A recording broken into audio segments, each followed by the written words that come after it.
మన నెల్లూరు జిల్లా అధ్యక్షులు మనుక్రాంత్ రెడ్డి గారు వైఎస్ఆర్సీపీ పార్టీలో చేరడం చాలా సంతోషించదగినటువంటి విషయం. దీన్ని మనస్ఫూర్తిగా పార్టీ అందరూ కూడా ఆహ్వానిస్తూ ఉన్నాం.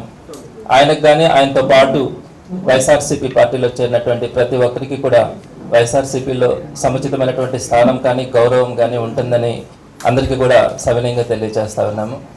మనుక్రాంత్ రెడ్డి అందరికీ తెలిసిన వ్యక్తే.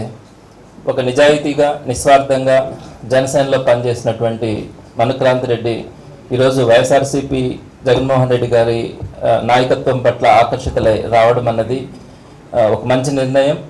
అలానే మనం గడిచిన ఒక నెల రోజుల నుంచి కనుక చూస్తే విజయసాయిరెడ్డి గారు ఒక మంచి లీడర్. ఆయన నెల్లూరు జిల్లాకి ఎంపీ క్యాండిడేట్గా అనౌన్స్ అయినప్పటి నుంచి కూడా అనేక మంది వైఎస్ఆర్సీపీ పార్టీలో జాయిన్ కావడానికి ముందుకు వస్తూ ఉన్నారు. ఇక్కడ వైఎస్ఆర్సీపీ నుంచి కొంతమంది టీడీపీలోకి మధ్యకాలంలో వెళ్ళిన వాళ్ళు కూడా ఇటీవల కాలంలో మళ్ళీ వాళ్ళందరూ వెనక్కి తిరిగి రావడం కానీ, అలానే జనసేన పార్టీ నుంచి కానీ టీడీపీలో ఉన్నటువంటి వాళ్ళు కూడా ఈరోజు వైఎస్ఆర్సీపీలోకి వస్తామని చెప్పి ముందుకు వస్తూ ఉన్నారు. చాలా సంతోషంగా అనిపిస్తూ ఉంది. ఇందాక మనుక్రాంత్ రెడ్డి గారు కూడా చెప్పారు, 1.5 నెలల నుంచి అయితే గతంలో వచ్చినటువంటి 151 సీట్లకు మించి ఈ వైఎస్ఆర్సీపీకి వస్తాయన్న నమ్మకం ప్రతి సామాన్యుల్లో కూడా కలిగింది. జగన్మోహన్ రెడ్డి గారు ఏదైతే చెప్తారో అదే చేసి చూపించారు. చంద్రబాబు నాయుడు గారు 14 సంవత్సరాలు ముఖ్యమంత్రిగా ఉన్నా కూడా ఏ రోజు కూడా నేను ఆ 14 సంవత్సరాల కాలంలో నేను పలానా మంచి పని చేశాను, దాన్ని మళ్ళా కంటిన్యూ చేస్తానని చెప్పే ధైర్యం లేక 5 సంవత్సరాల పాలనలో జగన్మోహన్ రెడ్డి గారు ఏవైతే కార్యక్రమాలు తీసుకున్నారో వాటిని నేను కూడా కొనసాగిస్తానని చెప్పే పరిస్థితిలో ఆయన ఒక సీనియర్ సీఎంగా చెప్పుకున్నటువంటి వ్యక్తి చెప్పడం అంటే ఎంత సిగ్గుచేట అనేది ఆలోచించుకోవాలి. ఇటీవల కాలంలోనే వాలంటరీ వ్యవస్థను కూడా ఒక సంఘ విద్రోహులుగా చిత్రీకరించినటువంటి వ్యక్తి ఈరోజు మళ్ళా వాలంటరీ వ్యవస్థ బాగుంటుంది అని చెప్పి ఈరోజు మాట్లాడతారు.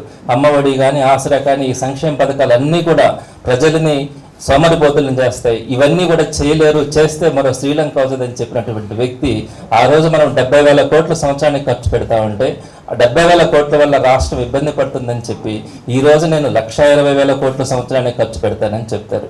ఎవరైనా ఒక్కరైనా నమ్ముతారా? ఆ రోజు ఇంటికి ఒక ఉద్యోగం అని చెప్పారు, డ్వాక్రా రుణాలు మాఫీ అన్నారు, వ్యవసాయ రుణాలు మాఫీ అన్నారు, అనేకమైనటువంటి అబద్ధాలు చెప్పి 2014లో ముఖ్యమంత్రి అయిన తర్వాత ఏ ఒక్కటి కూడా నెరవేర్చినటువంటి వ్యక్తి ఈరోజు చక్కగా ఏదైతే చెప్పారో వాటన్నింటినీ కూడా నెరవేర్చినటువంటి ఒక గొప్ప నాయకుడు జగన్మోహన్ రెడ్డి గారు.